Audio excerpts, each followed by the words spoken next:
నమస్కారం. ముఖ్యంగా సభకు అధ్యక్షత వహిస్తున్న సుందర్రాజు గారు, ఎస్టీ, ఎస్సీ, బీసీ, మైనార్టీలు, ఒక బలహీన వర్గాలందరికీ కూడా ఒక బలమైన గొంతుగా కనపడుతున్న మన కవితమ్మ, వేదిక మీద ఉన్న ప్రకాష్ గారు, సారయ్య గారు, అదేవిధంగా నాతోటి కో కన్వీనర్లు అందరికీ కూడా ప్రత్యేక నమస్కారాలు. నేను కన్వీనర్గా ఎన్నికైన తర్వాత నా మొదటి రౌండ్ టేబుల్ ఇది. మీ అందరి వెళ్ళి చూస్తూ ఉంటే నాకు ధైర్యం పెరుగుతూ ఉంది. రెండోది కూడా ఏంటంటే, వరంగల్ గడ్డ అనగానే ఒక రకమైన ఇన్స్పిరేషన్. ఇది కొంచెం విప్లవాల గడ్డ, పోరాట గడ్డ.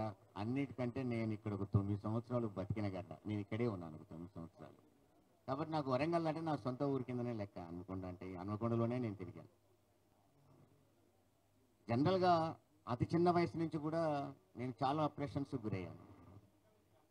ఒక బీసీని కాబట్టి ఒక ఇంట్లో భోంచేస్తూ ఉంటే కొడుకు నాకు అన్నం పెడితే తండ్రి పెట్టిన ఇస్తారా గుంజుకొని నన్ను బయటికి వెళ్ళగొట్టిన రోజులు ఉన్నాయి. అవన్నీ నేను భరించాను.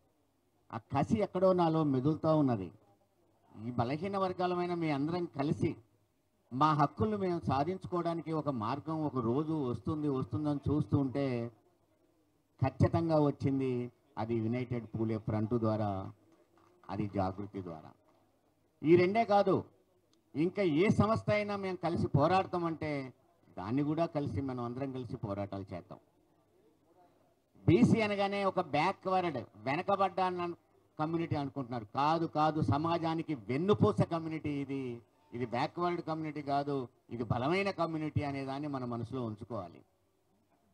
ఒకటి కాదు, రెండు కాదు, రిజర్వేషన్లు వచ్చినట్టే ఉంటాయి, పోతూనే ఉంటాయి.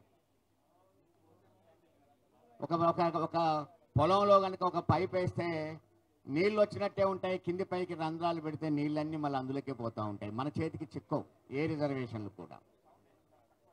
55% దేశంలో ఉన్న బీసీ జనాభా ఇక్కడ జనగణన జరగకుండా 42% అని ఇప్పుడు వచ్చిన ప్రభుత్వం చెప్పినప్పటికీ 55%గా ఈ దేశంలో బీసీలు ఉన్నారు.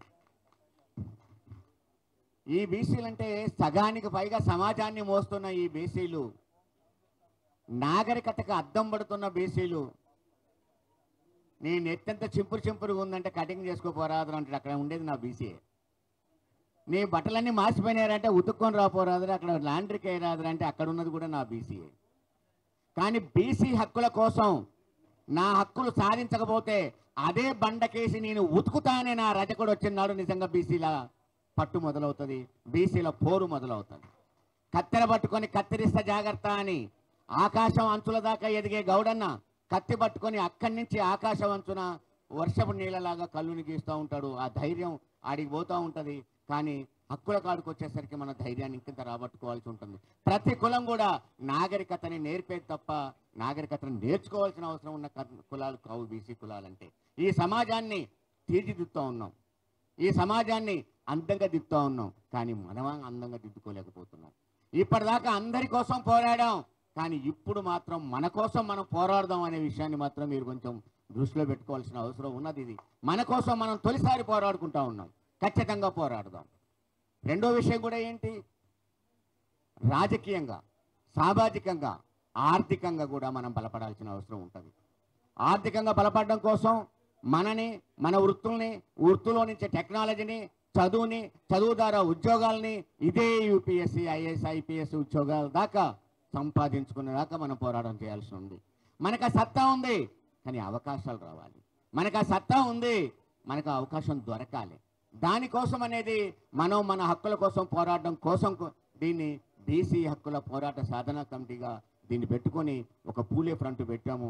దీనికి స్ఫూర్తినిచ్చిన కవితమ్మకి నేను మనస్ఫూర్తిగా తల వంచి నమస్కరిస్తూ ఉన్నాను.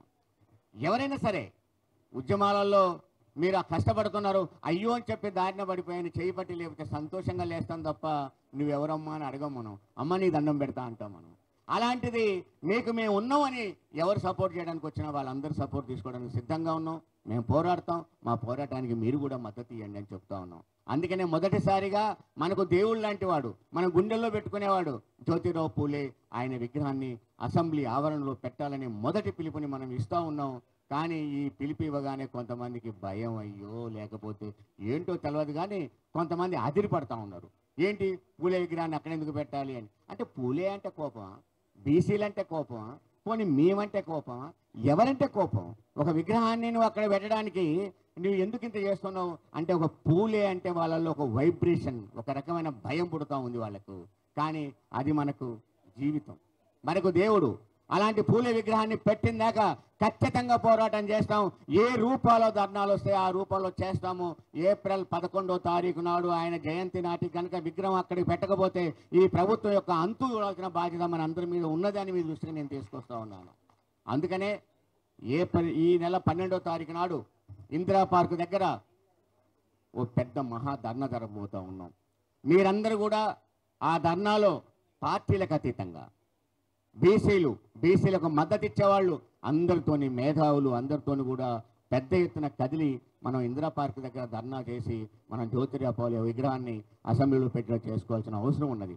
రెండోది ఏంటి, పోనీ మన వెల్ఫేర్ ఏమైనా సాగుతుందా అంటే సెంట్రల్ నుంచి ఒక కేంద్రంలో బీసీ వెల్ఫేర్ శాఖ కూడా లేదు. మనం అడిగామనుకోండి వెల్ఫేర్ శాఖ అని, పోయిన గవర్నమెంట్ని అడిగాం, ఈ గవర్నమెంట్ని అడిగాం. నా చిన్నప్పటి నుంచి నేను పోరాటం చేస్తూనే ఉన్నాం. నేను మా ఊళ్ళో 6 బీసీలకు మొదటి కన్వీనర్ని, అంటే 83లో నేను చెప్పేది. అప్పటి నుంచి ఇప్పటిదాకా పోరాటం చేస్తూనే ఉన్నాం. కానీ ఎప్పుడు అడగండి ఇగో బీసీ మంత్రి, అగో బీసీ మంత్రి అంట. అయ్యా బీసీ మంత్రి ఎరికే, మా బీసీలకు మంత్రి ఏడి, మా బీసీల వెల్ఫేర్కు మంత్రి ఏడి అంటే ఆ శాఖను పెట్టరు. ఎందుకంటే మనం ఉండాలి, సేవ చేయాలి, బట్టలు ఉతకాలి, మిషన్ కుట్టాలి, క్షవరాలు చేయాలి, అన్నీ చేయాలి, కానీ బాగుపడొద్దు. అందుకని మీకు శాఖ వద్దు, మీకు వెల్ఫేర్ వద్దు, మీకు సంక్షేమం వద్దు, మీరు బాగుపడొద్దు. అందుకని వెల్ఫేర్ శాఖ పెట్టం. గత గవర్నమెంట్ పెట్టలేదు, ఇప్పుడున్న గవర్నమెంట్ పెట్టట్లేదు. మనం అడిగేది ఖచ్చితంగా బీసీ వెల్ఫేర్కి ఒక శాఖ పెట్టండి అని మనం కేంద్రాన్ని డిమాండ్ చేస్తూ ఉన్నాం. అదేవిధంగా ఇవాళ బీసీల కుల జనగణన ఇది జరిగినట్లయితే మనం ఎంతో స్పెసిఫిక్గా తెలుస్తూ ఉంటుంది. 55% ఇండియాలో ఉందనుకున్నప్పుడు 42% అన్నారు. కామారెడ్డి డిక్లరేషన్లో మేడం ఇంతకుముందు చెప్పినట్టు మేము స్థానిక సంస్థలో రిజర్వేషన్ 42% ఇస్తాను. ఎస్, మీరన్నది నిజం అనుకుందాం, మీ మాటనే ఇందాం. మీ మాట ప్రకారంగా ఈ స్థానిక సంస్థల ఎన్నికలలో 42% రిజర్వేషన్ని ఈ గవర్నమెంట్ ఖచ్చితంగా జరపాలి అంటే ఆ కుల జనగణన జరగాల్సిన అవసరం ఉంది. అది ఇప్పటి నుంచి ప్రాసెస్ మొదలు పెడితేనే ఆ టైంకి అది వస్తుంది. లేదు కుల జనగణన జరగకుండా 42% రిజర్వేషన్ ఇవ్వకుండా స్థానిక సంస్థల ఎన్నికలు జరగనివ్వమని చెప్పేసి మేము స్పష్టంగా చెప్పాలి. ఇలా మధ్యప్రదేశ్లో కూడా ఆ విధంగా ఎన్నికల్ని కోర్టుకు పోయి కూడా ఆపుకోవడం జరిగింది. బొంబాయి మున్సిపల్ ఎన్నికల్లో కూడా ఈ విధంగా రిజర్వేషన్ లేకుండా చేసినందుకు కోర్టుకు పోయి కూడా ఆపుకోవడం జరిగింది. ఇక్కడ కూడా చెప్తున్నాం, ఆ 42% రిజర్వేషన్ని మనం ఖచ్చితంగా సాధించుకోవాల్సిన అవసరం ఉన్నదని కూడా మీకు చెప్తా ఉన్నాను. అదేవిధంగా ఇక్కడ ఎంబీసీలు తమ రెక్కల కష్టం తప్ప ఆస్తి లేని కులాలవి, సేవ కులాలవి, సేవ చేసుకొని బతికే కులాలవి. ఆ కులాలకు ప్రత్యేకంగా ఒక ఎంబీసీలకు మేము మినిస్ట్రీ పెడతా అన్నారు. అది ఇమీడియట్గా చేయాల్సిన అవసరం ఉంది. మరి చూడాలి, ఉన్న మినిస్ట్రీలు ఇవ్వడానికే వెనక ముందు ఆడుతున్నారు భయమై. మరి ఇప్పుడు ఇస్తారా లేదో చూడాలి. కానీ ఖచ్చితంగా మాత్రం ఎంబీసీలకు మినిస్ట్రీ పెడుతున్నారు. మేము అనేది మీ వాగ్దానాలని అమలు చేయమని అంటున్నాము, మీరు చెప్పిన వాగ్దానాలని అమలు చేయమంటున్నాము. అందుకని ఈ పోరాటాన్ని విస్తృతంగా, మొదటి డిమాండ్ పూలే విగ్రహం అయినప్పటికీ విస్తృతంగా బీసీల హక్కుల సాధనకై ఈ ఫ్రంట్ ఖచ్చితంగా పోరాటం చేస్తుందని మీ దృష్టికి తీసుకొస్తూ మనం రకరకాల నిర్మాణ పద్ధతులు కూడా మార్చుకుంటున్నాం. ఇలా ఇది మొదటి రౌండ్ టేబుల్. ఇప్పుడు వెంటనే కరీంనగర్లో రౌండ్ టేబుల్ ఉంది, రేపు వికారాబాద్లో రౌండ్ టేబుల్ ఉంది. అన్ని జిల్లా హెడ్ క్వార్టర్లో కూడా ఈ రౌండ్ టేబుల్ జరుగుతాయి. 12వ తారీఖు నాడు ధర్నా జరుగుతుంది. అదేవిధంగా దీనికి అనుబంధ సంఘాలను కూడా నిర్మించుకుంటా ఉన్నాం. ఇప్పటికే యూత్ కమిటీ వేస్తూ ఉన్నాము, మహిళా కమిటీ వేయడం జరిగింది, స్టూడెంట్ కమిటీ వేస్తున్నాం. త్వరలోనే ఇంటలెక్చువల్ కమిటీ, మేధావుల్ని, విద్యావంతుల్ని కలిపి ఒక రకమైన మీ అందరితో కూడా ఈ కమిటీలు వేయాలని, ఎన్ని రంగాలుగా విస్తరించగలిగితే అన్ని రంగాలుగా విస్తరిద్దామని, ఎన్ని రూపాలుగా ఆందోళన చేయాల్సి వస్తే అన్ని రూపాలుగా ఆందోళన చేద్దామని, కల్చరల్ వింగ్ ప్రధానంగా రకరకాల పాటలు మాటలు అని తయారు చేసే వింగ్ను కూడా మనం రూపొందించుకోవాలని, ఆ విధంగా మీరు మనం ఈ ఫ్రంట్లో ఈ ఉద్యమంలో భాగస్వాములు కావాలనుకునే వాళ్ళు మీరు ఏ రూపంలో భాగస్వాములు అవుతారో రండి, మీ అందరినీ ఫ్రంట్ ఆహ్వానిస్తూ ఉంది. ఖచ్చితంగా ఈ ఆందోళనలో భాగస్వామ్యం కండి అని అన్ని పార్టీలకు కూడా మేము విజ్ఞప్తి చేస్తున్నాం. ఇలా ఎవరికి పార్టీలకు అతీతంగానే మనం కోరుతా ఉన్నాం. పూలే అనేవాళ్ళు ఏ పార్టీ కాదు, విగ్రహం వేయడానికి ఏ పార్టీకి కోపం లేదు. రండి, మీరందరూ కూడా కలిసి రండి, కలిసే పోరాటం చేద్దామని చెప్తూ దీన్ని ఒక తెలంగాణ పోరాటం దగ్గర ఒక విప్లవ పోరాటం లాగా ఏదైతే వరంగల్ గడ్డ మీదనే పోరాటాలు పుడతాయని మనం అనుకున్నామో ఇది కూడా ఇక్కడే పుట్టింది. కాబట్టి ఒక విప్లవంగా ఒక విప్లవాన్ని సాధించే పోరాటాన్ని, ఒక తెలంగాణ పోరాటానికి స్ఫూర్తిగా ఆ పద్ధతిలో ఈ పోరాటాలు కొనసాగిద్దామని చెప్తూ ఈ అవకాశం ఇచ్చిన పెద్దలందరికీ ధన్యవాదాలు చెప్తూ నేను సెలవు తీసుకుంటా ఉన్నాను. అన్న తప్పకుండా ఊరుగులకెళ్ళే ఈ బీసీల ఉద్యమం మొదలవుతుందని మీ నాయకత్వంలో అక్కగారి సూచనలు సలహాలతో బీసీ హక్కుల గురించి మీరైతే ముందుకొచ్చారో దానికి యావత్తు ఉమ్మడి వరంగల్ జిల్లా బీసీ ఇంటెలెక్చువల్స్ ప్రతి ఒక్కరూ మీ తోడు నడవడానికి ఎలాంటి మీ సూచనలు డైరెక్షన్స్ మీరు ఇస్తే ఎలా అయితే మనం తెలంగాణ సాధించుకున్నామో అదేవిధంగా బీసీ హక్కులను కూడా సాధించుకోవడానికి మీతో నడుస్తామని తెలియజేస్తూ ఇప్పుడు కాస్త ముందున్న వాళ్ళు ఒకరిద్దరు తర్వాత స్టేజ్ మీద ఉన్న వాళ్ళు కలిసి మాట్లాడుకున్నాం. ఇప్పుడు ముందుగా వెంకటరాజం అన్న మేరే సంఘం ప్లస్ అన్న బీసీలో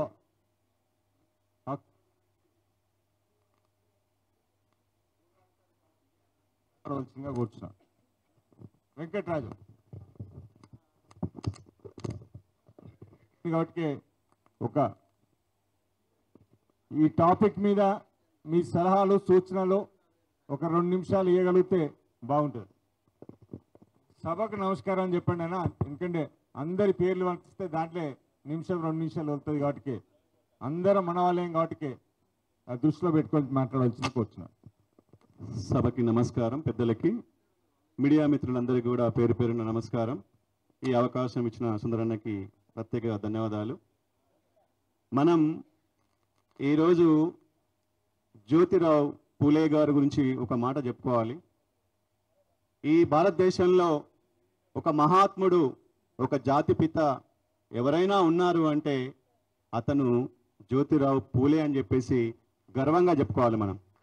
ఎందుకంటే జ్యోతిరావు పూలే గారు ముఖ్యంగా అంటరానితనం మీద, కుల నిర్మూలన, కుల వివక్షత మీద, కుల సమాజాన్ని పూర్తిగా నిర్మూలించాలని, తర్వాత మహిళా అభివృద్ధి, విద్యా పట్ల పెంపొందించాలని చెప్పేసి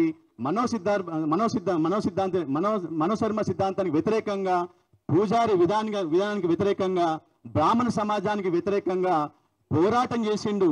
అప్పుడు ఉన్నటువంటి పోరాట యోధులలో మరి ముందుండి మరి ఎంతో మంది బ్రాహ్మణిజానికి, తర్వాత బాణ్యన్స్కి వ్యతిరేకంగా పోరాటం చేసినటువంటి మహాన్నత వ్యక్తి. అందుకోసమే అతనికి మరి మహాత్మా అని చెప్పేసి జాతిపిత అని చెప్పి మనం అంటున్నాం. అతని సమకాలీలలో పెరియార్ రామస్వామి గారు ఉన్నారు. భారతదేశంలో మరియు దక్షిణ భారతదేశంలో బీసీ ఉద్యమం స్టార్ట్ అయింది అంటే ముఖ్యంగా మన దక్షిణ భారతదేశంలో బీసీ ఉద్యమం స్టార్ట్ అయింది అంటే అది దక్షిణ భారతదేశంలో స్టార్ట్ అయింది. అది తమిళనాడులో పెరియార్ రామస్వామి గారి వాళ్ళ యొక్క సమకాలీలలో, అంటే ఈ రోజు జ్యోతిరావు పూలే గారు, పెరియార్ రామస్వామి గారి యొక్క సమకాలికల వాళ్ళ యొక్క ఉద్యమ స్ఫూర్తి, వాళ్ళ యొక్క సామాజిక స్ఫూర్తి తీసుకొని తన శిష్యుడైనటువంటి అంబేద్కర్ గారు మరి భుజాలను వేసుకున్నారు. ఆయన ఏ సిద్ధాంతాలు వేసుకోలేదు, వాళ్ళ సిద్ధాంతాలని భుజాలను వేసుకొని ముందుకెళ్ళాడు. తన అస్తిత్వంలో ఉన్నటువంటి తన కులం కోసం పోరాటం చేశాడు.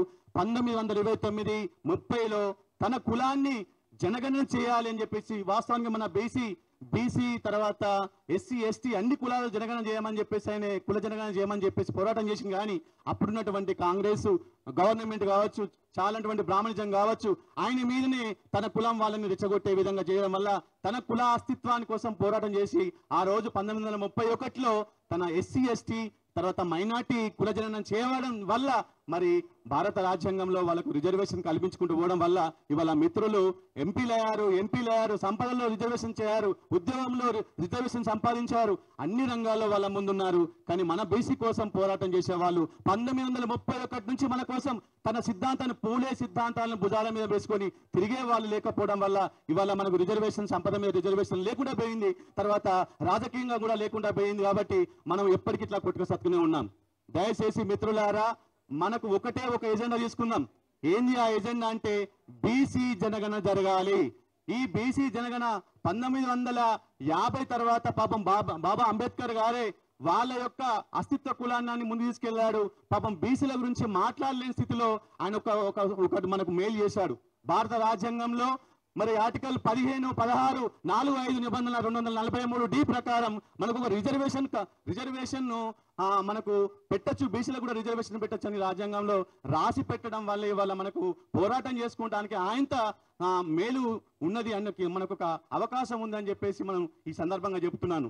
దయచేసి బీసీ జనగణన ఎప్పుడైతే చేస్తారో అప్పుడే మనకు ఒక చట్టరూపత కలుగుతుంది.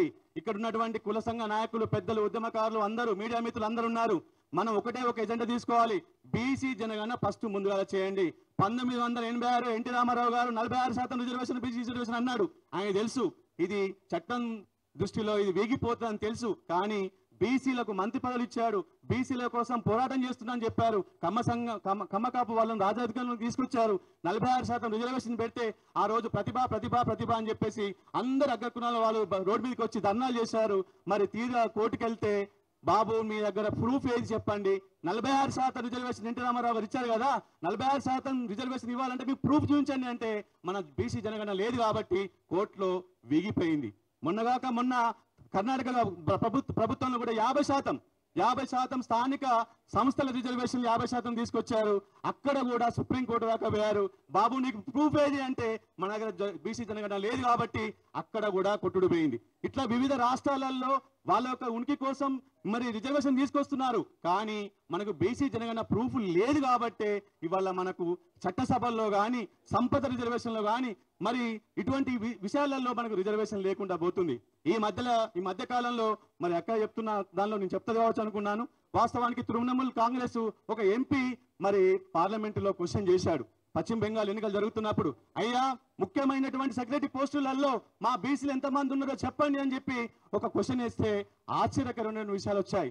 89 మంది చట్టాలు చేస్తున్నటువంటి ఆ యొక్క పార్లమెంటు మంత్రివర్గంలో 89 మంది సెక్రటరీలలో ఎస్సీ ఒక్కరున్నారు, ఎస్టీ ముగ్గురున్నారు, ఓబీసీ వాళ్ళు మాత్రం ఒక్కరు కూడా లేరు. ఇది మన దౌర్భాగ్యం. అదేవిధంగా అడిషనల్ సెక్రటరీస్ ఉంటారు.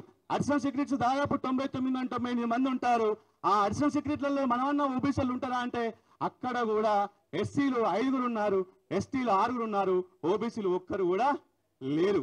అదేవిధంగా జాయింట్ సెక్రటరీలు ఉంటారు. జాయింట్ సెక్రటరీలలో 275 మంది జాయింట్ సెక్రటరీలు ఉంటారు.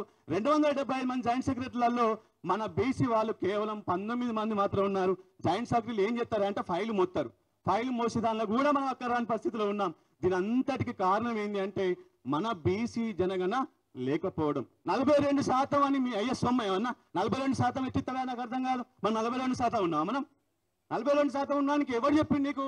42% కాదు, 55% మనం ఇంకా పైబడి ఉన్నాం. మనం దాదాపు 1931లో జనాభా సేకరణ చేస్తున్నప్పుడు మన బీసీ కులాలు 4147 మంది బీసీ కులాలు ఉన్నారు. మనకు 4147 మంది బీసీ కులాలు 1931 ఉన్నారు.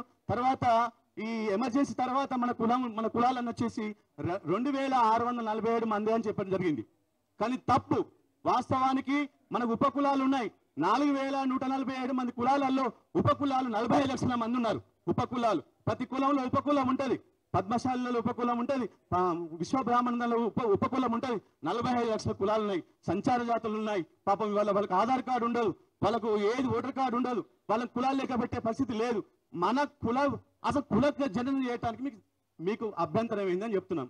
ఎప్పుడైతే బీసీ జనగణన జరుగుతుందో అప్పుడే ఖచ్చితంగా మనకు హక్కులు మనకు వస్తాయి. మిత్రులారా, ఇక్కడ ఉన్నటువంటి కుల పెద్దలారా, మీరు కలిసికట్టుగా కవితక్క ముందుకు వస్తే కవితక్క ఎమ్మడి ఉన్నాం, ఇంకెవరైనా ముందుకు వస్తే వాళ్ళెమ్మడి ఉన్నాం. మనకు అతి త్వరలో ఈ ఎన్నికల ముందు వాస్తవానికి యూపీఏ గవర్నమెంట్ ఉన్నప్పుడు బీజేపీ గవర్నమెంట్ పార్లమెంట్ లో విపరీతమైన చర్చ చేసింది, ఆర్గ్యుమెంట్ చేసింది. బీసీ గణన చేయాలని చెప్పేసి యూపీఏ గవర్నమెంట్ ఉన్నప్పుడు బీజేపీ నాయకులు అన్నారు. మరి బీజేపీ గవర్నమెంట్ వచ్చి 10 సంవత్సరాలు అవుతుంది, బీసీ జనగణన మాత్రం ఇప్పటి వరకు చేయలేదు. చేస్తే మాత్రం ఖచ్చితంగా మనకు అన్ని రకాల చట్టసభల్లో మనకు న్యాయం జరుగుతుంది, సంపద మీద మనకు న్యాయం జరుగుతుందని చెప్పేసి మీ సందర్భంగా చెప్తూ, ఇక్కడ ఉన్నటువంటి పెద్దలందరూ కూడా ఒకటే ఒక జెండా తీసుకున్నాం. ఎక్కడికక్కడ ధర్నాలు చేద్దాం, ఏం చేద్దాం, చల్ మాకు బీసీ జనగణన చేయండి, చేసిన తర్వాత వేరే మాట్లాడండి, మాకేమద్దు. మన అంబేద్కర్ జ్యోతిరావు గారు పూలే సిద్ధాంతాలని అంబేద్కర్ ఎట్లయితే భుజాన మీద వేసుకున్నాడో మీరు కూడా జ్యోతిరావు గారు పూలే సిద్ధాంతాలను భుజాన మీద వేసుకుందాం. ఆయన విగ్రహాలు పెడదాం.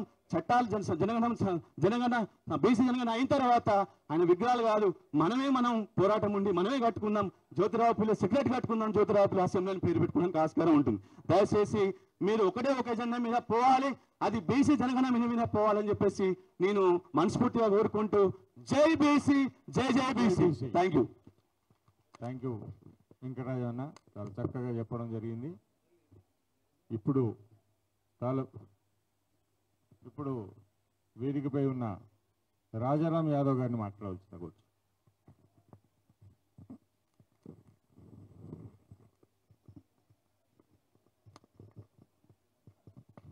గౌరవనీయులు ఉపాధ్యక్షులు సుందరరాజు యాదవ్ గారు, అదేవిధంగా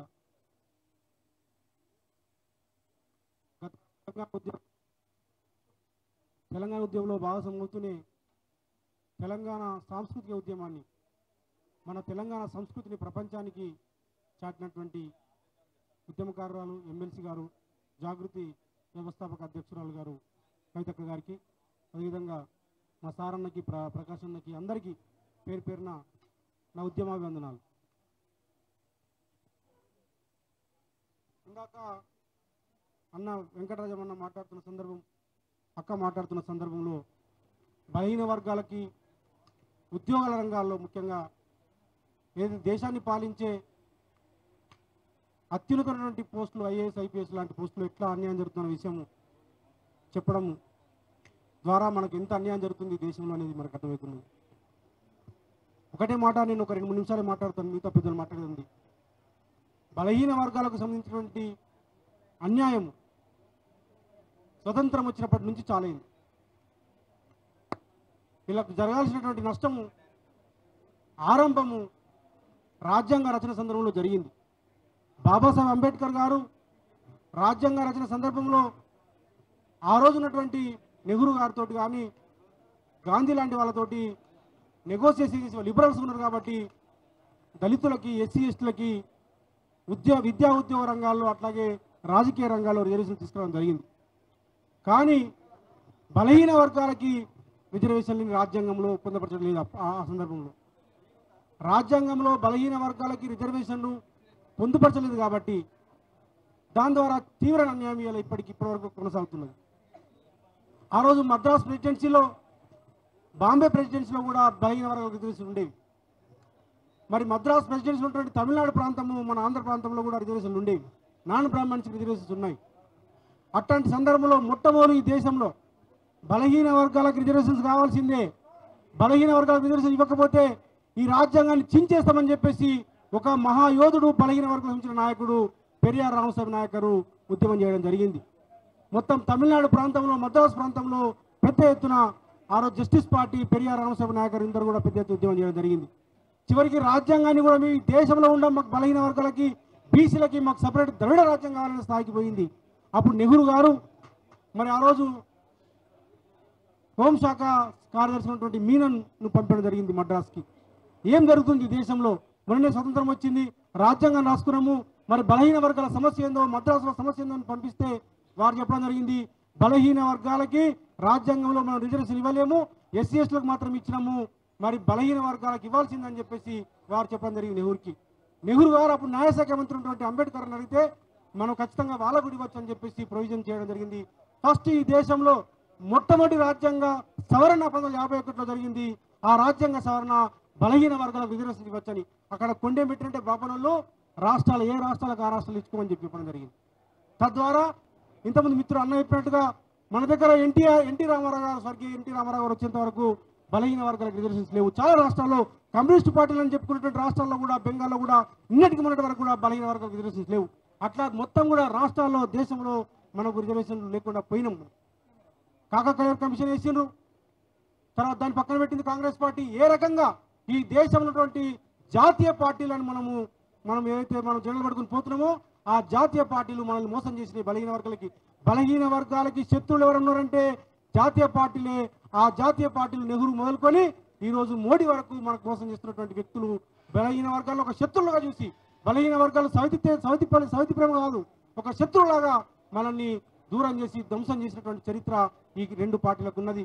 ఆ రోజు నెహ్రూ గారు కాకా కళ్యాణ్ కమిషన్ వేసిండ్రు, దాన్ని తీసుకుపోయి బుట్టదాఖలు చేసిండ్రు. తర్వాత మండల్ కమిషన్ వేసిండ్రు. ఇందిరాగాంధీ గారు అయితే మండల్ కమిషన్ 2 నిమిషాలు మండల్ కమిషన్ని తీసుకుపోయి బీరోలో పెట్టి తాళం వేసింది ఇందిరాగాంధీ గారు. బీరోలో పెట్టి తాళం వేసింది. తర్వాత ఎప్పుడు మండల్ కమిషన్ ఇంప్లిమెంట్ చేసిందంటే నాన్ కాంగ్రెస్, నాన్ బీజేపీ జాతీయ పార్టీలు కాకుండా ప్రాంతీయ పార్టీలు ఏదైతే వీపీ సింగ్ గారి నాయకత్వంలో అటు శరద్ యాదవ్ కావచ్చు, లాలూ ప్రసాద్ యాదవ్ కావచ్చు, ములాయం సింగ్ కావచ్చు, పాస్వాన్ కావచ్చు, ఇట్లా అయితే మొత్తం మనకి టీఆర్ఎస్ పార్టీ లాంటి పార్టీలు, తెలుగుదేశం పార్టీ లాంటి పార్టీలు అయితే ప్రాంతీయ పార్టీలు ఉన్నాయో ఆ ప్రాంతీయ పార్టీలు ఏదైతే రైతాంగానికి సంబంధించినటువంటి బలహీన వర్గానికి సంబంధించినటువంటి పార్టీలు అధికారాలకు వచ్చినాయి. కాబట్టి వీపీ సింగ్ గారు మండల్ కమిషన్ ఇంప్లిమెంట్ చేయడానికి ప్రయత్నం చేశారు. చేస్తే దేశమంతా కూడా బీసీలు, మరి హిందువులం, మనము సగం మంది హిందువులమంతా బీసీలమే. మరి ఇట్లాంటి హిందువులకు రిజర్వేషన్ ఇస్తే మొత్తం బ్రాహ్మణులందరూ కూడా ఈ దేశం మొత్తం నాశనం అవుతుంది. రాజీవ్ గాంధీ గారు ఏమన్నారంటే ఈ దేశం విచ్చిన విధం అని చెప్పారు. చరిత్ర తెలుసుకుంటే ఒక్కోసారి నిజంగా బాధ అనిపిస్తుంది, వీళ్ళ కోసం మనం పనిచేసాం అనిపిస్తుంది. రాజీవ్ గాంధీ ఏమన్నారంటే స్టేట్మెంట్ పార్లమెంట్లో ఏమంటారంటే ఆయన బీసీలకు రిజర్వేషన్ ఇస్తే ఈ దేశం ఇచ్చిన విధం అంటాడు. మొన్న ఒక అరవింద్రావు అంటే ఆయన మాట్లాడుతుండు, బీసీ గణన చేస్తే మాజీ డీజీపీ బీసీ గణన చేస్తే విదేశీల శక్తి కుట్రాను. మేము హిందువులం రా నాన్న, ఈ దేశంలో మేము మొక్కుతున్నాము, మా రాముడు మా కృష్ణుడు, మా రాముడు సూత్రుడు, మా కృష్ణుడు సూత్రుడు, మేమంతా సూత్రులము, మాకు రిజర్వేషన్ కావాలంటే మేము హిందువులము, మాకు ఏమంటే మొత్తం అందరూ కూడా అడ్డం పెడతారు. ఇవాళ నరేంద్ర మోడీ గారు మన హిందూ నాయకులు అనుకుంటున్నాం, మన బలహీన వర్గాల నాయకులు అనుకుంటున్నాం, మన బీసీ అని చెప్పి అనుకుంటున్నాం. ఆయన బీసీ గణన చేయాలని చెప్పేసి మరి కోర్టులో కేసు ఇస్తే సుప్రీంకోర్టులో ఆయన గవర్నమెంట్ ఏమి ఇచ్చిందంటే, నివేదిక ఏమిచ్చిందంటే బీసీ గణన చేయడం అనేది సాధ్యం కాదని. సిగ్గుపడాలి ఈ దేశం సిగ్గుపడాలని చెప్పి అంటున్నాను నేను. కుక్కలకు, నక్కలకు, పందులకు ఈ దేశం మొత్తం అడవిలో ఉన్నటువంటి ప్రతి దానికి పుల్లు ఎన్ని ఉన్నాయని లెక్కేస్తాం, మనం పక్షులు ఎన్ని ఉన్నాయని లెక్కేస్తాం. ప్రపంచంలో ఎక్కడైనా సరే అంటే ఒక పరిపాలన చేయాలంటే ఎవరెంత ఉన్నారు, ఎవరికి ఎంత వాట ఇవ్వాలి, ఎట్లా బాగుపరచాలని ఒక మినిమం అవగాహన ఉండాల్సిన అవసరం ఉన్నది పాలకులకి. 70 సంవత్సరాలు ఈ దేశంలో కూడా ఈ జాతీయ పార్టీలు మొత్తం ఫెయిల్ అయినాయి. అందుకోసమే మనం ఖచ్చితంగా బలహీన వర్గాలం అందరం కూడా ముఖ్యంగా ప్రాంతీయ పార్టీలో కలయికతోటే ఈ దేశం బాగుపడుతుందని చెప్పేసి సందర్భంగా చెప్తూ మనం ఖచ్చితంగా అక్కడిని మనం స్వాగతించాల్సిన అవసరం ఉంది. ఎందుకంటే రకరకాల ప్రశ్నలు వస్తాయి. ఎవరైతే ఆ రోజు బాబాసాహెబ్ అంబేద్కర్ రిజర్వేషన్ తీసుకొచ్చుకున్నప్పుడు నెహ్రూ గారితో కన్సల్టేషన్ చేశారు, గాంధీ గారితో చేశారు, అందరితో చేశారు, ఈవెన్ బ్రిటిష్ వారితో కూడా చేసి వారు రిజర్వేషన్ తీసుకోవడం జరిగింది. అట్లాగే మన కోసము ఇలా బలహీన వర్గాల కోసము ఒక ఎజెండాను ముందుకు తీసుకుపోండి. అక్కడిని అడిగినాం మేము, ఈ యూపీలో యూనైటెడ్ ఫ్రంట్కి అక్క మీరు నాయకులు రండి, నేను ఉండను, మీరు ఉండాలి, మీరు ముందుకు రావాలని చెప్పేసి వారు సహకరిస్తూ మీరు నాయకత్వం వహించండి, నేను సపోర్ట్ చేస్తానని చెప్పేసి ఇలా జాగృతి ముందుకు వస్తున్నది. మనం ఖచ్చితంగా రకరకాల మనం అర్థాలు చేయాల్సిన అవసరం లేదు. మన ఎజెండా ఉన్నది, బలహీన వర్గాల జనగణన జరగాలి, 42% రిజర్వేషన్ రావాలి, మాకు పార్లమెంట్లో అసెంబ్లీలో మన బలహీన వర్గాల రిజర్వేషన్ రావాలి, విద్యా ఉద్యోగ రంగాల్లో మన వాటా దక్కాలి. దానికోసము మనం ఎవరు వచ్చినా కానీ మనం ఖచ్చితంగా సాధారణంగా ఆహ్వానించి హక్కును చేర్చుకొని ఈ ఉద్యమాన్ని ముందుకు తీసుకుపోవాలని తెలియజేస్తూ మరి ఈ అవకాశం ఇచ్చినందుకు సుందరరాజు అన్నకి మరి పెద్దలందరికీ కూడా ధన్యవాదాలు తెలియజేస్తూ ముగిస్తాను. ఎందుకంటే నా టాపికే పిహెచ్డిది బలహీన వర్గాలకు సంబంధించింది. 20 ఏళ్ళుగా నేను పని చేస్తున్నాను కాబట్టి నేను లెక్చరర్ను కూడా అందుకోసం ఎక్కడ టైం తీసుకున్నాను, మరి క్షమించాలని తెలియజేస్తూ ముగిస్తాను. Thank you. మళ్ళీ ఎప్పుడన్నా పెట్టుకుందాం. మనం అక్క ఇంకా చాలా చాలా చాలా ప్లాన్ చేస్తుంది. మనకు ఢిల్లీ వ్యాప్తంగా కూడా ఈ బలహీన వర్గాల ఉద్యమం తీసుకోవాలనుకుంటుంది, క్లాసెస్ పెట్టుకుందాం అనుకుంటుంది. మరొకసారి నేను మాట్లాడినప్పుడు గంట సేపు క్లాస్ తీసుకుందాం మనం. Thank you. రాజారాం కృతజ్ఞతలు తెలియజేస్తూ మీరు అన్నట్టు ఈ బీసీ మీద అవేర్నెస్ కాలేజ్లో డిగ్రీ కాలేజీలో మొదలు పెడితే, ఎందుకంటే మనకు తెలంగాణ మీద ఎడ్యుకేషన్ మీద అనుభవం ఉన్నది కాబట్టి తెలంగాణకు జరిగిన అన్యాయం ఏంటో మనం పిల్లలతో మొదలుపెట్టినాం. కమింగ్ జనరేషన్స్ కాస్త బీసీలకు జరిగే అన్యాయాన్ని యూత్ గంక ట్రాన్స్ఫర్ చేయగలిగితే రాబోయే తరానికి దాని ఫలాలు దక్కాలంటే జరిగిన అన్యాయాలు ఐఏఎస్ ఐపీఎస్ సెలక్షన్లో కూడా ఎంత జరుగుతుందో అన్యాయాలు ఇందాక అన్న చెప్పడం జరిగింది. మనం భారతదేశం మొత్తంలో బీసీలపై జరుగుతున్న అన్యాయం వారికి అందవలసిన వాటా రావాలి అంటే లెక్కలు బరాబర్ తేలాలి. తేలే వరకు బీసీలు ఈ పోరాటం వరంగల్ గడ్డ మీదకి వెళ్ళి మొదలు కావాలి. తెలంగాణ ఉద్యమం అయితే ఎలా అయితే ఎబొత్తున లేపినమో అదే విధంగా ఈ ఉద్యమాన్ని ముందుకు తీసుకెళ్లాలని ఇప్పుడు తాళపల్లి జనార్దన్ అన్న సీనియర్ అడ్వకేట్ మాట్లాడవలసిందిగా కోరుచున్నా. కానీ 2 నిమిషాలే సూచనలు ఇవ్వాలి, ఎందుకంటే టైం చాలా 1:30 అవుతుంది. మీరు ఆ దృష్టిలో పెట్టుకొని సలహాలు సూచనలు ఇస్తే బాగుంటుందని కోరుకుంటున్నాం.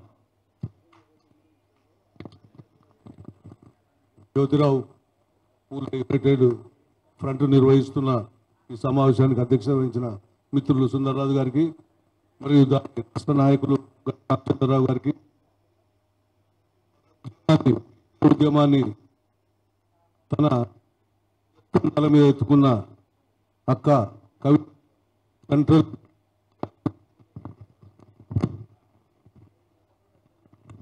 జాగృతి అధ్యక్షురాలు బీఆర్ఎస్ అగ్ర నాయకురాలు కవిత గారికి, సభా వేదిక మీద ఉన్న అట్లే ఈ రౌండ్ టేబుల్ సమావేశానికి వచ్చిన అన్ని కుల సంఘాల మిత్రులకు నమస్కారాలు తెలియజేస్తున్నా. వెంకటరాజం గారు మంచి సూచనలు చేసిండు. అట్లే తమ్ముడు రాజారాం యాదవ్ చక్కటి విషయం తెలియజేసిండు. అగ్రవర్ణాల నుంచి వచ్చిన విపి సింగ్ గారు మండల కమిషన్ ఇంప్లిమెంట్ చేసేదాకా మన బీసీలకు దిక్కు మొక్కు లేకుండా పోయింది. ఒక రాజుల కుటుంబం నుంచి వచ్చి ప్రధానమంత్రి అయినా కూడా బీసీల గురించి అంత ఒక స్టేజ్లో ఆయన గుండు గీయించుకొని నేను మండల కమిషన్ ఇంప్లిమెంట్ చేసినాకనే మళ్ళీ ఎంట్రికలు పెంచుకుంటా అని చెప్పడం కూడా చేసిండు. ఈరోజు కవితక్క మన పార్టీలో అంటే బీఆర్ఎస్ పార్టీ అగ్రనాయకులు అయినప్పటికీ ఈ ఉద్యమాన్ని మీదేసుకున్నందుకు దీన్ని పూర్తిగా కంప్లీట్ అయ్యే వరకు కూడా దీన్ని ఎమ్మడి ఉండాలని, బతుకమ్మ లాగే దీన్ని కూడా వదిలిపెట్టద్దని కోరుకుంటూ, ముఖ్యంగా ఈరోజు మనకి ఈ వ్యవస్థ వచ్చిందంటే అంబేద్కర్కు గురువైనటువంటి పూలే గారు రాజ్యాంగం రాసినప్పుడు కనుక పూలే గారు కనుక మనకు ఉండి ఉంటే ఈరోజు మనం ఈ తిప్పన ఉండేది కాదు. ఎట్లో అట్లా తిప్పలబడి ఎస్సీలకు పార్లమెంట్లో చట్టసభల్లో అంబేద్కర్ గారు ఆయన రిజర్వేషన్లు ఒప్పించగలిగిండు. అగ్రవర్ణాల నాయకులను ఒప్పించి అప్పుడున్న ఏదైతే రాజ్యాంగ తయారు చేసిన మెంబర్స్ అందరినీ ఒప్పించి చేయించగలిగిండు. కానీ మనకు అది సాధ్యం కాలేదు. అదే పూలే గారు కనుక 100 ఏళ్ళు ముందు కాకుండా అంబేద్కర్కు సమాంతరంగా ఉండుంటే మాకు హక్కులు, ఎందుకంటే ఈరోజు ఎందుకు చెప్తున్నా అంటే రాజారాం చెప్పినట్టు 50% పైన ఉన్న మనం ఈరోజు పార్లమెంట్లో ఎస్సీ ఎస్టీలకు రిజర్వేషన్లు అంబేద్కర్ గారు కల్పించారు కాబట్టి 100 దాటి వాళ్ళు ఎంపీలు ఉంటున్నారు. ఎప్పుడు 100, 102, 105 ఉంటున్నారు. మనం 20 దాటట్లేదు, 20, 30 దాటట్లేదు 542 ఎంపీల్లో. ఇది ఒక విధంగా పూలే గారి ఆశయాలను కొనసాగించాలంటే జనగణనతో పాటు, జనగణన అన్నదే ముఖ్యం కాదు, జనగణన జరిగినాకనే ఈ రిజర్వేషన్ కానీ రాష్ట్ర ప్రభుత్వాలు కానీ సెంట్రల్ గవర్నమెంట్ కానీ ఉద్యోగాల్లో కానీ విద్యావకాశాల్లో కానీ మనకు రిజర్వేషన్ ఉన్నది. ఇప్పుడు మన వాళ్ళు పార్లమెంటుకు పోగలిగిన రోజే, పార్లమెంటులో రాజ్యాంగాన్ని సవరించిన రోజే మనకు తప్పకుండా పార్లమెంట్లో కానీ రాజ్యసభలో కానీ అసెంబ్లీలో కానీ మన హక్కులు మనకు, మన ఎంపీలు మనకైతారు, మన ముఖ్యమంత్రులు. మీరు ముఖ్యమంత్రులను కూడా చూడండి, మొత్తానికి భారతదేశంలో స్వతంత్రం వచ్చే కాంచి తమ స్వయం శక్తి మీద అయిన వాళ్ళే. లల్లు ప్రసాద్ యాదవ్ కావచ్చు, కరుణానిధి గారు కావచ్చు, లేకపోతే మలయ సింగ్ యాదవ్ గారు కావచ్చు, మాయావతి గారు కావచ్చు. రాజ్యాంగంగా కనుక మనకు ఒకవేళ రిజర్వేషన్లు ఉంటే ఎంతోమంది ముఖ్యమంత్రులు అయ్యేవాళ్ళు, ఎంతోమంది పార్లమెంట్ మెంబర్లు అయ్యేవాళ్ళు. ప్రధానమంత్రి నిన్న ఒక పార్లమెంట్ మెంబర్ అడిగితే ఎక్కడ బీసీ జనగణన ఎందుకు చేయాలని అడిగితే మోడీ గారు ఏమంటున్నారంటే నేను కాదానే ఓబీసీ అంటున్నాడు. అంటే ఇంత మనము ఒక విధంగా నిర్లక్ష్యానికి గురి అవుతున్నాము. మన ఉద్యమాన్ని వెంకటరాయం గారు చెప్పినట్టు అక్కడి నుంచి స్టార్ట్ చేద్దాం. పార్లమెంట్లో రిజర్వేషన్లు ఎందుకు చేరు బీసీలని ఒక విగ్రహాన్ని అసెంబ్లీలో పెట్టడానికి కాకుండా ఇది కూడా తమరి భుజస్కంధాల మీద పెట్టుకోవాలని, దీన్ని మోయాలని కవితకు నేను సూచిస్తున్నా. ముఖ్యంగా ఇంకో విషయం కూడా నేను చెప్పదలుచుకున్నా, ఇది వేదిక కానప్పటికీ కవితక్క గారు బీఆర్ఎస్లో అగ్రనాయకులు ఉన్నారు కాబట్టి మనం మన దగ్గర నుంచి మొదలు పెడదాం. మనకు ఒక రాజ్యసభ సీట్ రాబోతుంది. నాలాంటి విద్యావంతులను అంటే నాకే ఇవ్వాలని కాదు, నేను ఒక విధంగా అన్ని విధాలా నాకు బీఆర్ఎస్ పార్టీ లేకపోతే ఇంకేదైనా మరి నాకు నష్టమే చేసింది. నేను ఏమంటానంటే నాలాంటి ఒక విద్యావంతుని, ఒక మేధావిని, ఒక ప్రొఫెసర్ను, ఒక లాయర్ను మన రాజ్యసభ సీటు కేటాయించండి. మొన్న ఇచ్చిన రాజ్యసభ సీట్లలో ముగ్గురికి మనం ఎట్లా ఇచ్చామో తెలుసు. ఇప్పుడు మేధావులకు ఒక బీసీ బలహీన వర్గాల నుంచి, అతి పేద వర్గాల నుంచి వచ్చిన నాటువంటి వాళ్ళని ప్రభుత్వం పెడితే అప్పుడు మనం హక్కులు మనం అడిగే హక్కులకు కూడా కొంత అర్థం ఉంటుంది. మీరు ముందుకు పోయి దీన్ని సఫలీకృతం కావాలని కోరుకుంటూ రామచంద్రరావు గారిని కూడా దీన్ని భుజస్కంధాల మీద వేసుకొని దీని ఉద్యమాన్ని నడపాల్సిందిగా వరంగల్ నుంచి కూడా మేము సుందర్రాజు గారి యాదవ్ ఆధ్వర్యంలో మేము తప్పకుండా దీన్ని ఈ మూవ్మెంట్ను ఈ పురిటిగడ్డ హనుమకొండ అన్నది తెలంగాణ మూవ్మెంట్కు పురిటిగడ్డ. రాష్ట్రం వచ్చిందంటే హనుమకొండ చౌరస్తా అదాలత్ నుంచే రాష్ట్రం సాధించగలిగినాం. దీన్ని మేము ముందుకు నడిపిస్తాం.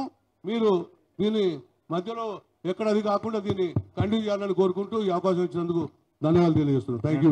అక్క 100% మన హక్కుల సాధనకై అలా ఉంటుంది, మనని ముందుకు నడిపిస్తుందని తెలియజేస్తూ ఇప్పుడు యాదవ సామాజిక వర్గం నుంచి వెళ్ళి కృష్ణమూర్తిని మాట్లాడాల్సిన కోర్చు.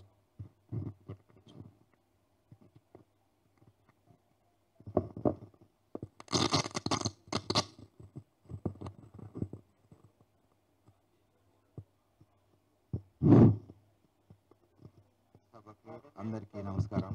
ఎందుకంటే టైం షార్ట్ ఉన్నది. మీ సూచనలు ఇవ్వండి, సలహాలు సూచనలు.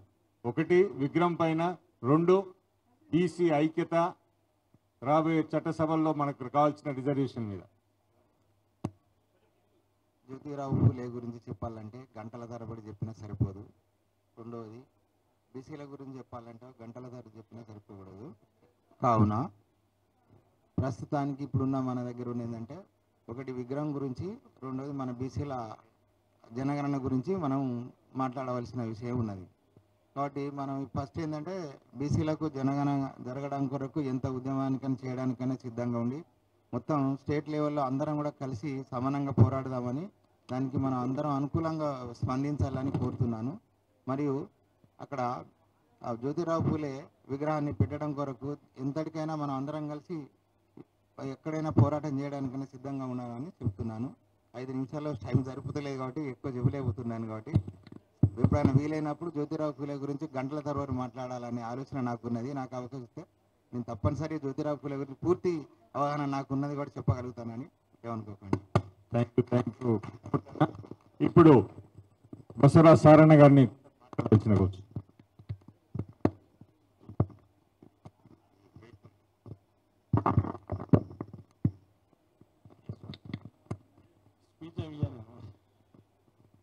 సభాధ్యక్షులు సోదరుడు సుందర యాదవ్ గారు, అక్క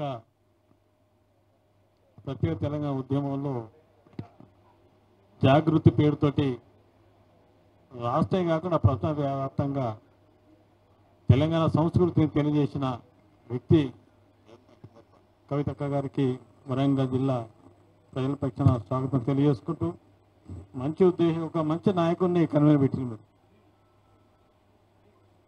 గట్టను రియల్గా గట్ట రామచంద్ర గురించి ఒక చిన్న విషయం చెప్పదలుచుకున్నాను. ఎందుకు బీసీ అంటే, నేను అసెంబ్లీ శాసనసభ బీసీ కమిటీ చైర్మన్గా నన్ను ప్రభుత్వం నియమించినప్పుడు నాకేం తెలియదు అంటే ఎందుకు తెలియదు అనుకుంటారు అంటారు. ఒక వీకర్ సెక్షన్కి తెలియదు ఎందుకు ఏం మనిషి అంటారు, కానీ తెలియదు నిజంగా. అప్పుడు సిపిఎం పార్టీలో ఉండేదాన్ని, పార్టీ అధికారం డైరెక్ట్ నేను పోయి కొన్ని అడిగితే కొన్ని విషయాలు నాకు చాలా క్లియర్గా ఒక విద్యార్థికి ఉపాధ్యాయుడు ఏ విధంగా ఎక్స్ప్లెయిన్ చేస్తాడో 1 గంటన్నర కూర్చొని పెట్టి రాసి ఇచ్చాను నాకు. అలాంటి వ్యక్తిని మంచి వ్యక్తిని అన్న సూచించినందుకు రియాల్గా అక్కను మనసారా అన్ని కులాల పక్షాన్ని అభినందిస్తున్నాను, ధన్యవాదాలు తెలియజేస్తున్నాను. అందరం ఉంటాం, పనిచేసే వాళ్ళం. కానీ కష్ట సుఖాలు తెలిసిన వారికి దాని మీద పూర్తి అవగాహన వ్యక్తిని ఒక ముందు పెడితే 10 మంది 10 రకాల మనిషిని కోఆర్డినేట్ చేసే అవకాశం ఉంటుంది. అలాంటి వ్యక్తిని పెట్టినందుకు రియల్గా అక్కగారికి మా జిల్లా పక్షాన్ని ధన్యవాదాలు ఇస్తున్నాను. అంతేకాకుండా ఈరోజు మంచి కార్యక్రమం స్వీకరించారు మీరు. చాలామంది అంటారు మీరేం చేసి ఎవరు ఏం చేసిందో కాదు, చేసేవారికి అవకాశం కల్పించిన వ్యక్తులు ఈనాడు. మరి మొన్నే మహారాష్ట్ర పోయేది, అక్క మధ్యప్రదేశ్ పోయింది మొన్న.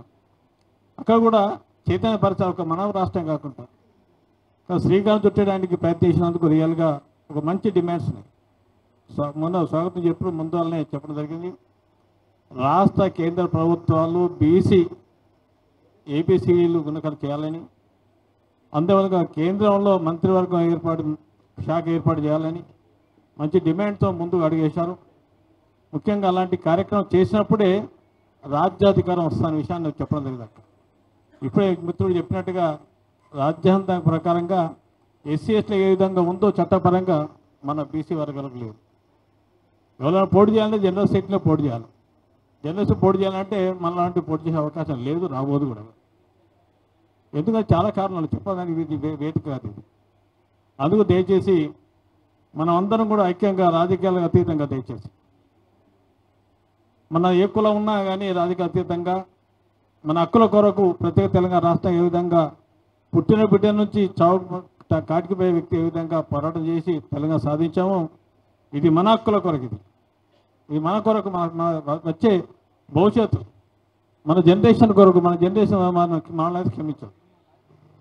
వీళ్ళు ఏం చేసిపోయిన విషయాన్ని మనం విమర్శిస్తాం. దయచేసి వచ్చే జనరేషన్ గురించి అయినా మనం అందరం కూడా ఒకే మాట ఒకే పాటగా ఉండి, మన ముఖ్యంగా తెలంగాణ ప్రాంతం నుంచి ఈ శ్రీకాంత్ చుట్టినందుకు, అందులో వరంగల్నే ఫస్ట్ రౌండ్ తెలుసు, రియల్గా మా అదృష్టంగా భావిస్తున్నాను. ఇలాంటి వరంగల్ పురిటిగడ్డ ప్రాంతం నుంచి శ్రీకాంత్ చుట్టినందుకు తప్పకుండా మేమందరం కూడా, నేను కూడా ముఖ్యంగా నేను ఒక అట్టడి వర్గాలకు సంబంధించిన వ్యక్తిని, నేను కూడా కింది నుంచి ఎంతోమంది ఆశ దీవంతో ఎదగడం జరిగింది. ఆనాడు డబ్బులతో ఎలక్షన్ ఎప్పుడు పోటీ చేయలేదు, గెలవలేదు. ఇవాళ అందరూ సహకారంతో మేము గెలిచినామంటే ఇలాంటి స్ఫూర్తి ఉన్న వ్యక్తిత్వం ఇక్కడ ఉన్నారు. రియల్గా మేమందరం మమ్మల్ని అందరినీ వాడుకోండి. మేమందరం కూడా ప్రత్యేకంగా తెలంగాణకు మేము ఎంత కష్టపడి పనిచేసామో అంత డబ్బులుగా ఇది మన స్వార్థం, ఇది మన కొరకు, ఇది మన పిల్లలకు, మన భవిష్యత్తు కొరకు. ఇది మొన్న విధంగా మన తెలంగాణ కొరకు మన కులం ఎంత అనుకున్నామో అంతకన్నా ఎక్కువగా ఇది మన సొంతం. ఇది కుల సంఘాలు అంటే మీటింగ్ పెట్టుకున్నారు, కానీ బీసీ సంఘాలు అయితే ఎవరు రారు అసలుకి. నాకు కనీసం ఒక 40 సంవత్సరాలు అనుభవం నాకు వ్యక్తిగతంగా. నేను కూడా మా కుల సంఘంలో నేను రాష్ట్ర సెక్రటరీగా పనిచేశాను, మున్సిపల్ కౌన్సిల్ కాకముందు 81 కాకముందుకు. తర్వాత 81 మున్సిపల్ కౌన్సిల్ తర్వాత చాలా తిరిగాను, కానీ ఏం లేదు. ఎమ్మెల్యేగా తిరిగాను, ఏం లేదు. కుల సంఘాలు అంటారు, కుల సంఘాలు అంటే రారు. కానీ దయచేసి రావణ గారి ఒకటి విజ్ఞప్తి చేస్తున్నా, దయచేసి వీళ్ళందరూ యూనిట్ చేద్దాం మన జిల్లాల వైపు. మన జిల్లాలో కూడా మన ముఖ్యమంత్రి గౌరవం చాలా మంచి దురదృష్టతోటి చిన్న జిల్లాలు చేసిండు. అందరినీ అందుబట్ట విధంగా అన్ని వర్గాలకు కూడా సహకరించాలని ఎంత రాజకీయ నాయకులే కాకుండా ప్రజాప్రతినిధులుగా అందరి కులాల వరకు కూడా దగ్గర ఉండే విధంగా చేసిన వ్యక్తి మన కేసీఆర్ గారు. మన కేసీఆర్ హయాంలో చాలా లాభాలు పొందే మనం అంతా, కానీ ఆ లాభాలు పొంది మనం మర్చిపోతున్నాం. కానీ ఏమి ఇచ్చినా కానీ ఎవరి స్ఫూర్తితోటి. ఇప్పుడు ఒక మిత్రుడు అన్నాడు, బీసీలకు రాజ్యసభ బీసీలు ఇచ్చిన ఘనత ఏకైక పార్టీ కేసీఆర్ టీఆర్ఎస్ పార్టీ అని చెప్పదలుచుకునే కానీ ఇవాళ ఒక అమాయకుడైన ఎంపీటీసీ ఉండేవచ్చు యాదవ్ గారు, బొడుగు లింగయ్య గారు నల్గొండ నుంచి రాజ్యసభకి అయ్యాడు. మన జిల్లా నుంచి ఒక బలహీన వర్గాలకు సంబంధించిన వాడు. తెలంగాణ ఉద్యమం కన్నా ముందు నుంచి బలహీన వర్గాలు ఎక్కడ మీటింగ్ ఉంటే నేనంటూ ఉన్నా అని ముందుకు వచ్చిన వ్యక్తి, ఉన్నతమైన వ్యక్తి డాక్టర్ బండా ప్రకాశం ముద్రాజ్. అలాంటి వ్యక్తి కూడా గుర్తించి గౌరవ ముఖ్యమంత్రి అడగలేదు, మన ముఖ్యమంత్రి పిలిచి రాష్ట్రాన్ని పోవాలి మాట్లాడాలనే వ్యక్తి మన కేసీఆర్ గారు. అదేవిధంగా ఇవాళ కేసీఆర్ మన కేశవరావు ఒక ముందుకు కాపు, బీసీనోస్ ముందుకు కాపు. ఇవాళ రవిచంద్ర మన జిల్లావాడు, మన నాయకుడు, ఆయనకు రాజ్యసభ ఇవ్వడం జరిగింది. రియల్గా మన పార్టీ ఇస్తుంది కాదు. నా పోటీ వాడిని కూడా నేను అడిగిన నన్ను గవర్నర్ కోటగా ఎమ్మెల్యేగా చేసిండు. ఈనాడు దక్షిణ భారతదేశంలో ఒక రజకుని చట్టసభలు పంపించిన ఏకైక వ్యక్తి ఇలా కేసీఆర్ అని చెప్తున్నాం. చేసి కూడా చెప్పుకోవాలి మనందరం. నన్ను చేసిన నేను ఉండగా ప్రాక్టికల్ కనబడతాను ఎదురుగా. నేను అట్టడి వరకు ఎంబీసీ అంటే ఎంబీసీ నన్ను చేశాడు కదా, నన్ను చేస్తే సరిపోతుంది అనుకోకుండా నాలో జనమంది చేసడానికి ప్రయత్నం నేను కూడా ప్రయత్నం చేయాలి. నాకు ఇద్దరు ఎంబీసీ అని ఇంకోటి ఎంబీసీ అని కాదు అది. అందుకు దయచేసి మనందరం కూడా కవితలు చేసే కార్యక్రమాలు మా వంతు వాడు చెప్పాను దండ కార్యక్రమం చేస్తాం, పెద్ద దండ చేద్దాం. మనందరం ప్రతి జిల్లా నుంచి ఒక టార్గెట్ పెట్టుకుంటాం. 32 జిల్లాలండి మన జిల్లాకు 1000 మంది చాలా ఎక్కువ. 1000 మంది కంటే ఎంత అవుతుంది, చాలా పెద్దగా దొరుకుతుంది. అలాంటి ఒకసారి చేస్తే షాంపిల్ అది. శాసనసభ ముందు ఒక కార్యక్రమం నిర్వహించాలి. దయచేసి అందులో చేస్తే శాసనసభలో ఉన్న శాసనసభలో ఉన్న బీసీ వాళ్ళు కూడా ఏవే పరాధిక పట్టినా సరే మహాత్మా జ్యోతిరావు పూలే గురించి మాట్లాడే వ్యక్తి ఉండబోడా అన్న విషయం.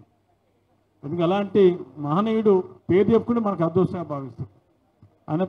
ఇప్పుడే మిత్రులు చెప్పారు, మా సభాధ్యక్షులు ప్రతి ఇంట్లో బాబాసాహెబ్ అంబేద్కర్ గాంధీ గారు ఫోటో పెడుతున్నారు కామన్గా. మన నాయకులు ఎందుకు ఫోటో పెట్టుకోవద్దండి? పెట్టుకోవాలి. మనం పెట్టుకుంటే ఏంటి అని అడుగుతాం మన పిల్లలు అడిగితే, బాబు ఈయన మన బీసీ కోసం పోరాటం చేసిన మహనీయుడు ఈయనే, మహాత్మా జ్యోతిరావు పూలే ఈయనే, మహాత్మా గాంధీ గారి కన్నా ముందున్నది ఈయనే అనే విషయాన్ని చెప్పడానికి అది అవసరం. అలాంటి కార్యక్రమాలు ముఖ్యంగా నన్ను ఎక్కడికైనా ఏ కార్యక్రమం సరే రావణ నేతృత్వంలో మీ నేతృత్వంలో పనిచేసుకునే సిద్ధంగా ఉన్నాను. ఎందుకంటే నేను ఒక అట్టడి వర్గాల నుంచి రియల్గా కుల సంఘాల్లో పనిచేసిన ఇదివరకు తప్పకుండా నన్ను వాడుకుంటే ఒక కార్యకర్తగా మీరు ఏ ఆర్డర్ ఇచ్చినా శిరసా వంచ కూడా పనిచేస్తానని రాజకీయాలు కామని పనిచేసాం. రాజకీయాలు చేస్తే ఏమన్నా నా స్వార్థం కొరకు అది ఏం చేసినా నా స్వార్థంగా చేసిన రాజకీయాలు. కానీ ఇప్పుడు మన అందరి కోసం మన సమాజం కొరకు మన కొరకు మన కుల సంఘాల కొరకు అందరూ కలిసి కట్టుగా ఉండటానికి నేను తప్పకుండా కవిత గారు ఏ ఆర్డర్ ఇచ్చినా రావణ ఏం చెప్పినా తప్పకుండా శిరసా వంచి ఎక్కడికి పిలిచినా ఎక్కడికి వచ్చినా తప్పకుండా నా వంతు నేను ఒక్కరిగా నా కార్యకర్తగా వాడుకోవాలని తప్పకుండా పనిచేస్తానని ఈ సందర్భంగా తెలుసు. ఉపన్యాసాల కన్నా సలహాలు అన్నారు, సలహాలు చాలా అవసరం. ఇవన్నీ ముఖ్యంగా చాలా క్లిక్స్ అంతా రాసుకోవాల్సింది. మీడియా మిత్రులందరూ కూడా విజ్ఞప్తి చేస్తున్నా. మీడియా మిత్రులు కూడా బీసీ చాలా మంది ఉన్నారు. మనవారు జరుగుతున్న అన్యాయాన్ని ఎప్పుడు వెలికి తీయరు వీళ్ళంతా. ఎన్నో రకాలు ఇప్పటి కులాల మీద అరే అంత పిలుస్తారు కదా. ఒక రాజు సాకులోడు వచ్చినట్టు మంగళవాడు వచ్చినట్టు పెళ్ళిళ్ళల్లో ఫంక్షన్లలో ఇంకా అలాంటి కార్యక్రమం ఉంది. ఇంకా ఆత్మగౌరవం లేదు ఇంకా మనకి చిన్న కులాల వారికి. అలాంటి వారికి కూడా ఆత్మగౌరవం కావాలంటే కవిత గారు ధైర్యం చేసి ముందుకు వచ్చారు. రియల్గా నాకైతే నేను ఊహించాలి ఒక జ్యోతి పూలే విగ్రహం కోసం పోరాడింది అనుకుని ఇవాళ రౌండ్ టేబుల్ సమావేశంలో చెప్పినాక రియల్గా చాలా ప్రౌడ్గా ఉంది నాకు. ఇన్ని సమస్యలపైన కేంద్ర ప్రభుత్వాన్ని రాష్ట్ర ప్రభుత్వాన్ని మెడల్ వంచాలంటే కూడా చట్టపరంగా కూడా చర్య తీసుకోవాలని ఒక అడుగు ముందుకు వేసినందుకు రియల్గా సుప్రీంకోర్టులో రియల్గా మీకు ఈ జాతి నుంచి ప్రత్యేక ధన్యవాదాలు తెలిసినాక చాలా ఇంపార్టెంట్. ఎందుకంటే మన పోరాటం ఒక ఎత్తు, లీగల్ కూడా ఒక ఎత్తు, చట్టపరంగా కూడా ఏ ప్రభుత్వాన్ని మెడల్ వంచాలంటే లీగల్ కూడా చట్టపరంగా కూడా అవసరం. దాని పట్ల మీరు మంచి ఆలోచన చేసినందుకు మంచి మీకు అనుభవం ఉంది. మీకు సంబంధించి చాలా మీరు అంటే చెప్తే వినేవాళ్ళు కూడా చాలామంది ఉన్నారు. ఒక అడుగు ముందుకు వచ్చి మా జాతుల గురించి మీకు ఎందుకు అంత అవగాహన నాకు అర్థం కాలేదు. కానీ రియల్గా మాకు రాలేదు, ఎవరికి రాలేదు ఇంతవరకు. చాలామంది నేను కూడా మంత్రి చేశాను, నాకు రాలేదు.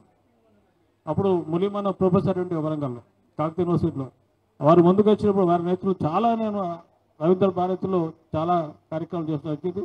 కానీ అది ఎక్కడే గడిపోయింది. కానీ ఇప్పుడైనా మరి ఎక్కలాంటి వారు ముందుకు వచ్చి మన సంబంధించిన వారికి అందరూ కూడా చైతన్యం ఇచ్చి నేనంటూ నీ ఎంబడి ఉన్నానని అండగా ఉండి బ్యాక్ బోన్గా ఉండి పనిచేసిన మనసు ధైర్యం కల్పించినందుకు రియల్గా అక్క గారికి మా జిల్లా మరి మా కుల సంఘాల తరఫున మా తెలంగాణ వందనాలు తెలియజేస్తూ జై పూలే. థ్యాంక్ యూ అన్న. మీరు చెప్పిన విధంగా 100% బీసీలను ఐక్యం చేసి ముందుకు తీసుకెళ్దామన్నా.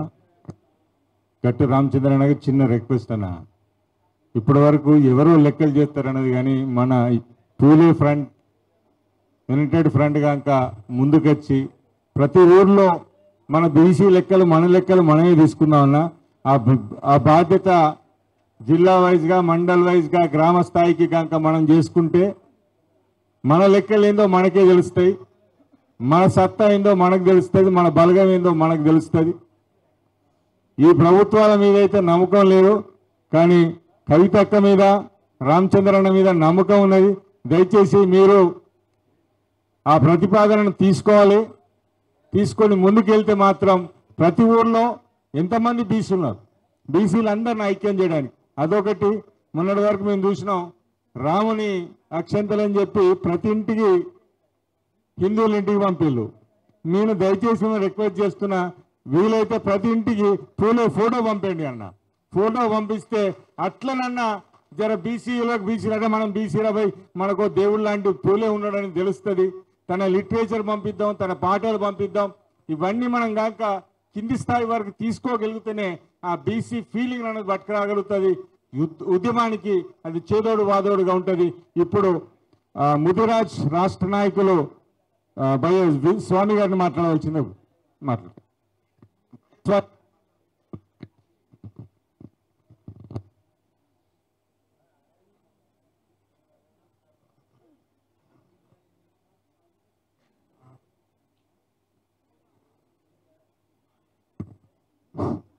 ఈరోజు యునైటెడ్ పూలే ఫ్రంట్ బీసీల ఐక్య సాధన కోసమని రౌండ్ టేబుల్ సమావేశం ఏర్పాటు చేసిన కార్యనిర్వాహకులకు, ఈ సమావేశానికి అధ్యక్షత వహించినట్టు సుందర్రాజ్ యాదవ్ గారికి, మనకు ముఖ్య అతిథిగా జ్యోతిరావు పూలే విగ్రహంని ఖచ్చితంగా అసెంబ్లీలో పెట్టి పట్టుదలతోటి వచ్చి ముఖ్య అతిథిగా ఉన్నటువంటి కల్వకుట్ల కవితా మేడం గారికి, అదేవిధంగా ఎమ్మెల్సీ బస్వర సారయ్య గారికి, ప్రకాష్ గారికి, రామచంద్ర గారికి, వేదిక మీద ఉన్న కుల పెద్దలందరికీ, బీసీ నాయకులకి అందరికీ కూడా పేరు పేరున కృతజ్ఞతలు చెప్తాను. ఒక మంచి శుభ పరిణామం మనందరం అనుకుంటున్నాం. మరి ఏప్రిల్లో జరిగే 11వ తారీఖు నాటి కార్యక్రమానికి అసెంబ్లీలో జ్యోతిరావు పూలే విగ్రహం పెట్టేయాలనుకున్నప్పుడు మనకు ఈ 8వ తారీఖు నుంచి అసెంబ్లీ జరుగుతుంది. దానికి ఏ రకంగా పోతే అట్లుంటుందో ఏమవుతుందో మేడం గారి ఆధ్వర్యంలో ఆ కార్యనిర్వాహకులుగా ఏర్పాటు చేసుకొని ఒక వినతి పత్రం ఇచ్చి ఎట్లా చేస్తారో ఆ రోజు కనుక ఏప్రిల్ 11 నాడు కనుక ఈరోజు అసెంబ్లీలో ఖచ్చితంగా అఫీషియల్గా వాళ్ళు తీర్మానం చేసి మనందరికి కూడా ఉన్న బీసీ నాయకులందరినీ కూడా కలుద్దాం. వారందరికీ కూడా ఒక వినతి పత్రం ఇచ్చేసి మనందరం కూడా చేద్దాం. మేమందరం కూడా 14% ఉన్న ముదిరాజులం తెలంగాణలో ఈ పోరాటానికి ముందుంటామని కోరుతూ ఈ అవకాశం కల్పించి మాకు ఈ అవకాశం కల్పించిన మీ అందరికీ కూడా పేరు పేరున కృతజ్ఞతలు. జై తెలంగాణ. Thank you స్వామినా. ఇప్పుడు ఆరెకుల రాష్ట్ర నాయకులు చిరంజీవి గారిని 2 నిమిషాలు మాట్లాడాల్సినవి. ముదిరాజ్ సంఘం తరఫున మేడం గారికి చిన్న సన్మానం మాకు అవకాశం కల్పించవలసిందిగా సభాధ్యక్షుల వారిని కోరుతున్నాను. పులి రజనీకాంత్ డిస్టర్బ్ కాకుండా